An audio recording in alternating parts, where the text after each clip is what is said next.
ஒரு காலத்தில் தேவர்கள் அனைவரும் அசுரர்களின் கொடுமையால் கடும் துன்பத்தில் வாழ்ந்தனர். அசுரர்களின் தலைவன் சூரபத்மன் 3 உலகங்களையும் கைப்பற்ற வேண்டும் என்ற அகந்தையுடன் அநியாயமாக ஆட்சி செய்தான்.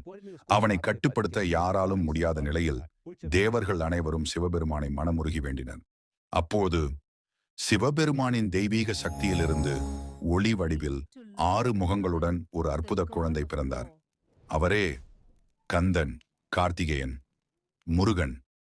6 கார்த்திகை மாதர்களால் வளர்க்கப்பட்டதால் அவர் 6 முகங்களுடன் ஞானமும் வீரமும் கருணையும் நிறைந்தவராக உயர்ந்தார்.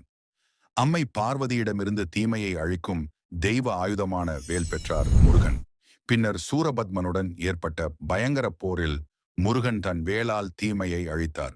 ஆனால் அகந்தையை அழித்தாலும் கருணையை மறக்காத தெய்வமாக சூரபத்மனுக்கு அருளும் வழங்கினார். அவனை மயில் மற்றும் சேவலாக மாற்றி மயிலை தன் வாகனமாகவும் சேவலை தன் கொடியாகவும் ஏற்றினார். அன்றிலிருந்து முருகன் தீமையை அழிக்கும் வீரன், ஞானம் தரும் குரு, பக்தர்களின் துயர் நீக்கும் தெய்வமாக போற்றப்படுகிறார்.